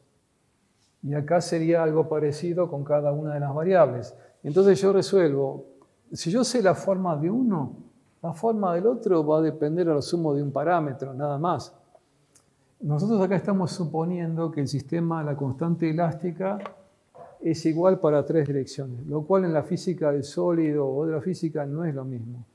No es lo mismo que vibre en un sentido o en otro, pero acá supusimos que es la misma. Entonces fíjense que el problema se reduce al mismo concepto que teníamos en la caja cúbica. Entonces va a ser que uno tiene la solución de cada uno, entonces imagínense que la solución, o mejor dicho lo que planteamos, que va a ser el producto de las 3 funciones multiplicadas entre sí. Y la energía mecánica es lo que se confunden todos. Fíjense, aquí ten cuidado. Esto es un problema en 3 dimensiones. Es decir, la energía mecánica va a depender de 3 números enteros, que empiezan desde 0 en adelante. Es decir, acá está puesto. Empiezan de 0. La contribución de cada coordenada es esta. Pero no se confundan, la energía siempre es un escalar, no es un vector. Esto salió de la separación de variables. Pero lo importante es que ustedes van a tener 3 números cuánticos para cada una de las direcciones y el factor que resulta de sumar los números semienteros, 3 medios. Esta sería la energía total del oscilador vibrando en 3 direcciones, suponiendo que vibra con la misma frecuencia en las 3, si no tendría que estar separado. N de X por, no sé, W de X, W de Z, etc. Eso es otro detalle. Generalmente no son isótropos las vibraciones. Eso ocurre en un sólido. En un gas, una molécula libre, no, eso puede vibrar en cualquier forma. Entonces, cuando ahora reconstruyen la función de onda, tienen que acordarse que hay una función de X, una función de Y y una función de Z. ¿En qué difieren? Y básicamente en la coordenada, o sea, nada más. El factor beta contiene la constante de Planck y la masa, que es la misma. De tal forma, a menos de la constante, ojo, si yo tuviese un sistema anisótropo, acá sería un beta de X, un beta de Y y un beta de Z. Pero como es isótropo, una molécula suelta no tiene problemas, o sea, son todos del mismo tipo. Entonces, pero ¿qué pasa? La desventaja que tiene es que estoy con todos los 3 polinomios de Hermite multiplicando. Inclusive cada uno puede ser de grado diferente. Ese es el tema. O sea, es una función complicada. Entonces, por supuesto, la constante de normalización es el producto de todas estas constantes. Nada más que eso, o sea, es copia textual. Y acá viene el tema que vimos con el pozo infinito. Y otra vez el mismo juego. Yo cuando estoy en el estado, fíjense que acá es más fácil que en el caso del pozo cúbico. En vez de tener n sub x al cuadrado, ni al cuadrado, etcétera, etcétera, los tengo lineales. Pero fíjense que la degeneración que se genera, que está acá, que es la cantidad de estados por el mismo valor de energía, en este caso a cada uno. En el estado más bajo es 0, 0, 0. Y después van jugando como siempre. 0, 0, 0, 1, etc. Y así van viendo, por ejemplo, en estado 3 ya la degeneración pasó a 8. O sea, acá la degeneración es mucho más grande. O sea, hay más cantidad de estados que en el caso del pozo cúbico, por la geometría particular del sistema. Fíjense que llegamos ya al 6º estado con 22 estados. Fíjense todas las variantes que aparecieron. Porque en vez de tener suma de cuadrados, tengo suma de números. Será otro teorema matemático, no me acuerdo cómo se llama, porque seguramente que hay un teorema matemático que predice todo esto. Y Gauss era para eso un genio. Gauss, entre otros matemáticos, que proponían problemas. Además tenés más simetrías acá que en el otro. Claro. Tenés 2 energías. En el otro tenés solamente energía cinética. Claro, tenés razón. Para la misma energía se puede repartir la energía potencial y cinética de más formas que en la otra que toda cinética. No, eso es un argumento muy bueno. Tiene razón, porque en el pozo infinito teníamos solamente energía cinética. Ahora podemos hacer un juego de energías, porque los dos tienen que sumar una constante y con eso aparece la otra variable. Por eso es la razón de tanta la degeneración crece tan rápidamente en esto. O sea, físicamente hay mucha diferencia. Y si uno lo pone en función de los n, como había dicho con el pozo infinito, bueno, va haciendo una tendencia en este caso un poco más suave, no tenía esas fluctuaciones raras, aún para números cuánticos muy bajos. Va subiendo rápido, fíjense que ahí estamos en la escala hasta el 25. Y cuando uno quiere ver, ahora es también, si yo digo, bueno, yo quisiera obtener tales colores, ¿es posible con el sistema? Bueno, acá la ventaja es que la separación entre niveles de energía también es decir, estos son niveles de energía contiguos. No veo bien, a ver, de lejos 4, el nivel 4, el 5, etc. Fíjense que si yo hago la diferencia entre dos niveles contiguos en este sistema de 3 dimensiones, no es como en caja cúbica donde no siempre daba espaciado parejo. Acá el espaciado sigue siendo igual por más que esté en 3 dimensiones, por el hecho de que es lineal con los n. Entonces, yo puedo hacer transiciones, estas son posibles transiciones. O sea, de nivel, no sé, lo que sea, del sexto al quinto, etc.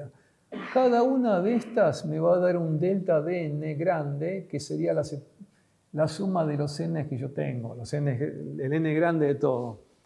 Los n, en realidad tendría que haber puesto otra letra acá, tendría que haber puesto N1 grande y N2, que sería la suma de esos números. Pero bueno, es un ordenamiento arbitrario. Entonces, cuando uno esto lo pone en una escala de energías, nuevamente aparecen colores. Pero fíjense que si lo pongo en escala de energías, la separación es pareja. Siempre va a ser un h nu en la transición. Es decir, si yo quisiera un sistema en donde las energías, la diferencia en longitudes de onda sea, en frecuencia sea pareja, es ideal, le da uniforme, igual la separación. En la clase pasada habíamos visto el pozo infinito, ¿se acuerdan? Y vimos cómo eran las soluciones. Las soluciones en el pozo infinito se pegaban a la barrera, al pozo, digamos. Se pegaban, quiero decir, acá valían 0, ¿no es cierto? Entonces la idea de ver, bueno, ¿qué pasa si uno estudia un pozo pero que no es infinito? Una cosa que es así.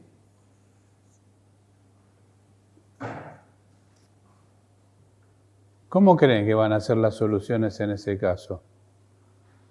Bueno, va a depender un poco de B0, pero básicamente tendrían que ser medio parecidas, ¿no es cierto? O sea, tendrían que ser unas cosas así, pero con una pequeña colita, digamos, porque va a haber una probabilidad de penetración, digamos, del pozo y las soluciones, bueno, básicamente tienen que ser con la misma simetría. Por lo que dijo Andrés antes, en todos los potenciales simétricos, digamos, el operador Hamilton, el hamiltoniano, que es la energía, conmuta con el operador paridad. Y el operador paridad que te dice que las soluciones son o bien pares o bien impares, ¿sí? Entonces, obviamente, que las soluciones que vamos a encontrar, acá vimos que eran seno, coseno, seno, o sea, eran alternadas, lo mismo que en el oscilador armónico. Entonces, bueno,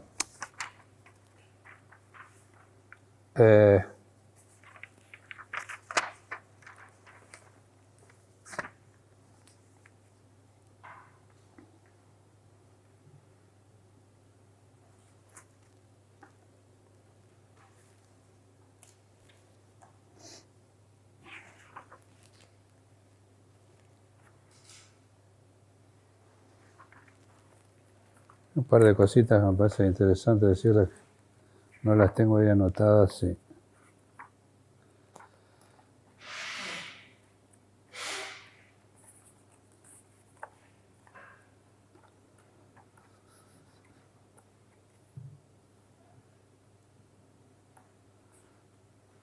Otra cosa que ahora se me ocurre. ¿Ustedes qué creen? Acá había un estado de energía mínimo, ¿se acuerdan? El estado basal era, no me acuerdo, 1/8 m². ¿Se acuerdan la expresión? de los E sub n. Sí, 8, sí, sería h cuadrado. H o H barra era. Sí, sobre 8m, algo así. L cuadrado. Ah, no, L no. Sí, L es el H cuadrado por n al cuadrado, y en el denominador ¿qué iba? Ah, esto. Bueno, el estado basal, digamos, el más bajito de todos, el E sub 1, es H cuadrado sobre 8m L cuadrado. ¿Sí? ¿Qué creen? ¿Cómo va a ser esta solución respecto de la del pozo infinito? O sea, el plan es el siguiente. Vamos a tratar de, con algunos ejemplitos, intuir, sin resolver un problema completamente, cómo van a ser las soluciones. Después lo vamos a resolver en forma exacta. Pero en principio vamos... Eso es siempre lo bueno, digamos, en física.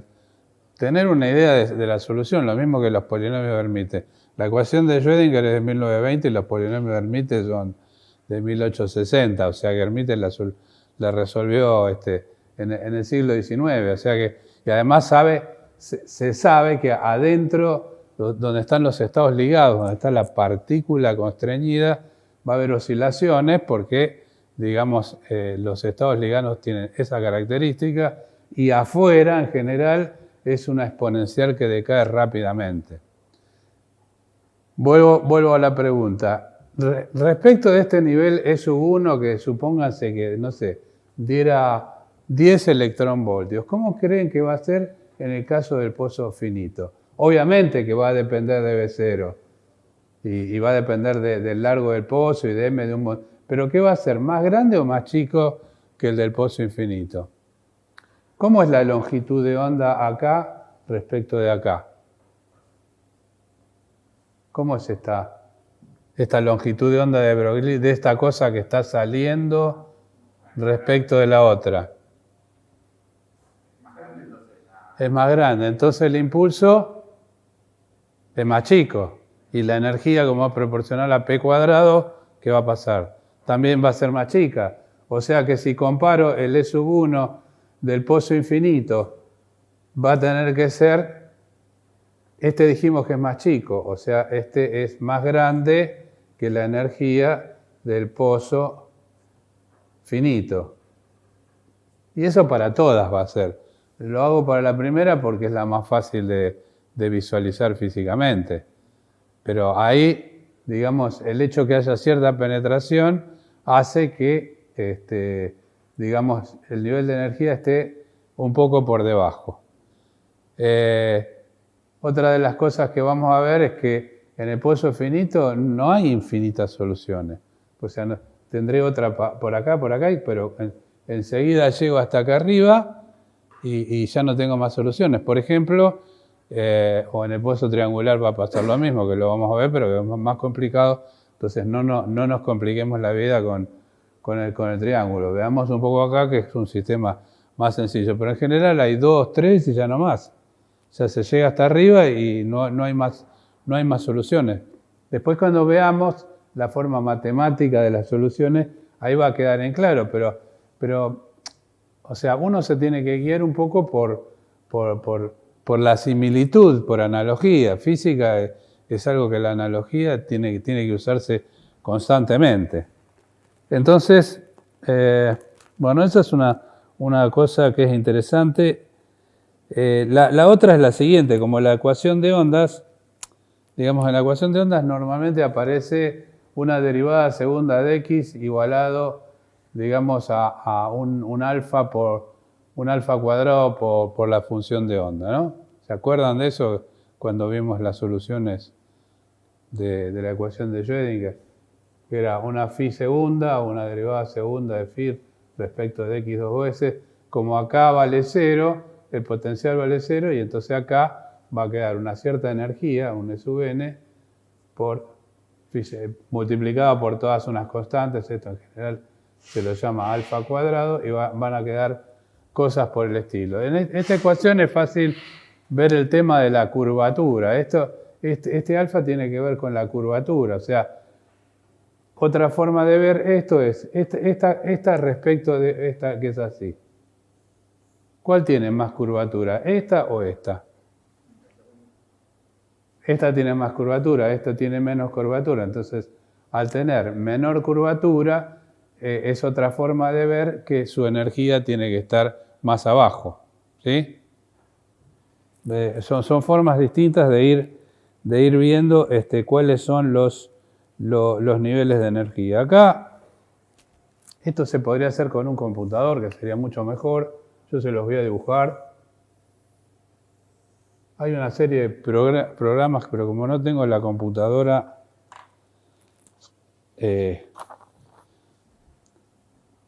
lo que hace el autor de este libro es lo siguiente. Dice, bueno, vamos a suponer que alguno de estos sea el nivel más bajo. Este es B igual a 0.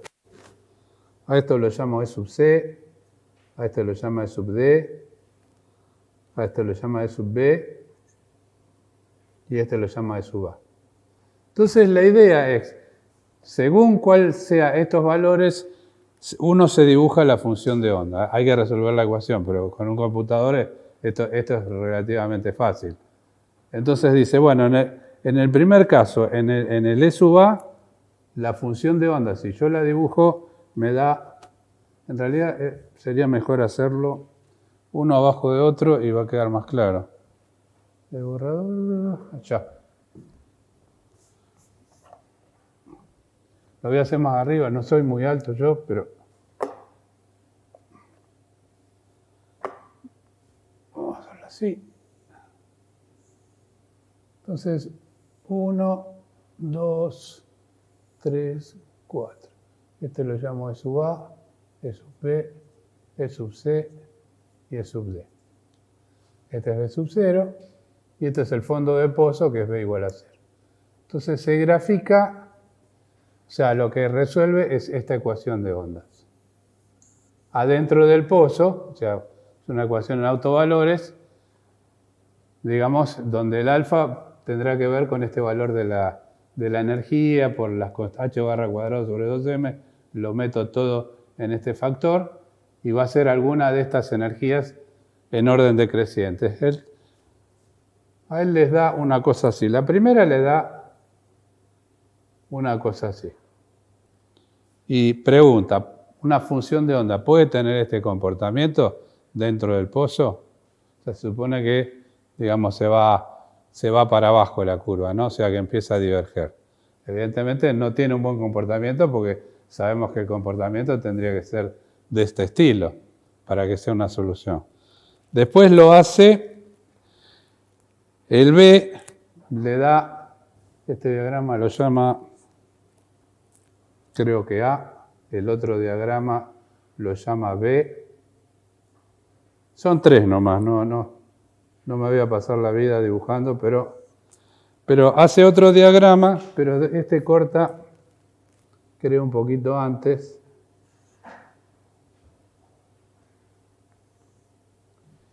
Y de vuelta le da, esos en los del boulder se podían poner la ecuación de Schrödinger, la constante, y ir dibujando las soluciones, ¿te acordás?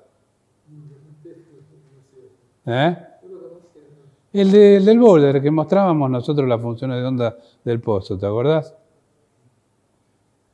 Que se iban mostrando a medida que aumentaban la cantidad de estados y ese tipo de cosas. O sea, digamos, existen muchos software libre que se puede meter esta ecuación y ver estas curvas. En la que sigue, que esta sería la E sub A, esta sería la E sub B, o sea, resuelvo esta ecuación con este valor de energía, con este, lo voy a hacer un poco más apretado, porque esta da una cosa que es así, que también diverge, y por último, digamos, él dice que la función de prueba converge para cuál.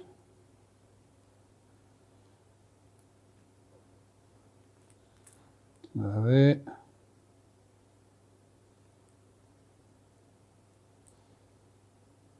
esta.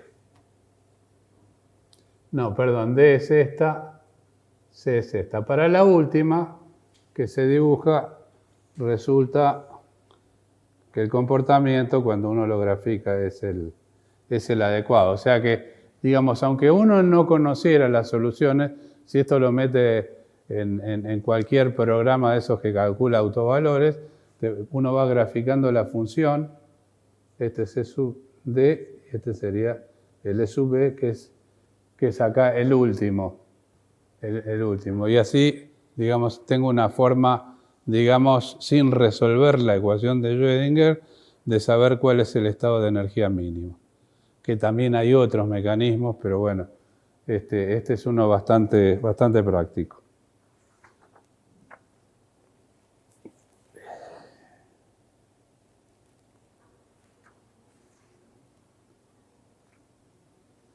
Bueno, después lo otro que vamos a analizar es, fíjense, en todos estos problemas de pozos, el potencial es constante.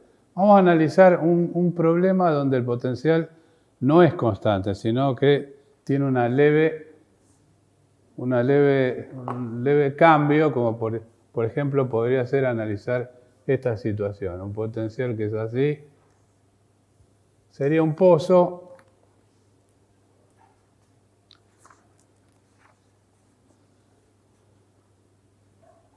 Acá tengo una energía, esta la llamo región 1, esta la llamo región 2. Fíjense que en este tipo de pozo, B de X, o sea, acá tiene una profundidad B1 y acá tiene una profundidad B2. Y esta es una cierta energía en el interior del pozo. Entonces la idea sería ver cómo podrían ser las funciones de onda adaptados a ese pozo. O sea, cómo imaginan que podría ser la función de onda en forma cualitativa, obviamente, de una partícula que esté metida ahí. Bueno, una de las cosas que primero hay que analizar es la energía cinética. Por ejemplo, si está en la región 1, ¿cómo sería la energía cinética? Es la diferencia entre E y B sub 1, que sería esta, ¿no es cierto? K sub 1. Y en el otro lado sería K sub 2. ¿Dónde es más grande la energía cinética? ¿En la zona R1 o en la zona R2? En R1. Al tener mayor energía cinética, tiene mayor impulso. Y al tener mayor impulso tendría que tener menor longitud de onda. O sea, que si uno dibujara la longitud de onda, tendría que ser más larga en la zona 1 que en la zona 2. O sea, bueno, vamos a hacer algunos intentos. ¿Cómo? Sí, porque al tener más energía, tenés más impulso. Y si tenés más impulso, tenés menor longitud de onda. O sea que lo dije al revés. Este es lambda 1 y acá es lambda 2. Al ser K1 mayor que K2, lambda 1 debería ser menor que lambda 2. Eso sería en cuanto a la longitud de onda. Pero nosotros, para dibujar una función de onda, además de la longitud de onda, o sea, saber cuánto se extiende más o menos periódicamente la onda, tendríamos que saber la amplitud de probabilidad, porque recuerden que en las zonas que son básicamente planas, digamos, las soluciones serán tipo una constante por un seno, por un coseno, ¿no es cierto? Eso es lo bueno que tiene la zona plana. Evidentemente, esto tampoco podría ser muy chico comparado con la longitud de onda, porque si no tampoco tiene sentido hablar de longitud de onda en esa zona, ¿sí? O sea, esto tendría que ser lo suficiente, supongamos por decir, si la longitud de onda son, no sé, 400 nanómetros, bueno, esto que sea, no sé, 10 órdenes de magnitud más grande para que entren unas cuantas oscilaciones dentro de esa zona. ¿Se entiende lo que estoy diciendo? Si no, hay fenómenos de interferencia, básicamente. El tema acá, para pensarlo con claridad, es lo siguiente. A veces uno piensa La ecuación de Schrödinger, el actor es una partícula, un electrón. Pero a veces lo estamos pensando como una onda. Por ejemplo, cuando pensamos que hay como una longitud de penetración o difusión o cosas por el estilo parecidos a los fenómenos electromagnéticos, donde, por ejemplo, hay fenómenos, por ahí en óptica ustedes no lo vieron, pero hay fenómenos donde hay ondas que no se terminan de propagar, se llaman ondas frustradas, pero hay cierta energía luminosa en las cercanías de, digamos, la interfase. La interfase sería, en este caso, donde cambio el potencial. Desde el punto de vista óptico sería un vidrio de índice 1,5 y no sé, otro de índice 2. O sea que la luz si uno piensa como una onda, las ondas cuando van de un lado al otro van a sufrir fenómenos, digamos, de cierta interferencia. Entonces, digamos, en mecánica cuántica hay que saber jugar, digamos, de las dos formas. O sea, la ecuación de ondas habla de partículas porque hay masas y cosas por el estilo. Esos son fenómenos tipo bien de partículas, pero también las soluciones son ondas, o es una cierta función de probabilidad que uno asocia a un fenómeno ondulatorio. Y son fenómenos probabilísticos. Por eso yo ahora les pregunto, bueno, muy bien, sé más o menos cómo dibujar la longitud de onda, pero la amplitud de probabilidad, ¿cómo será en la zona 1 relacionada con la zona 2? Y bueno, uno dice, bueno, supongamos que estas dos los considero del mismo tamaño, L y L.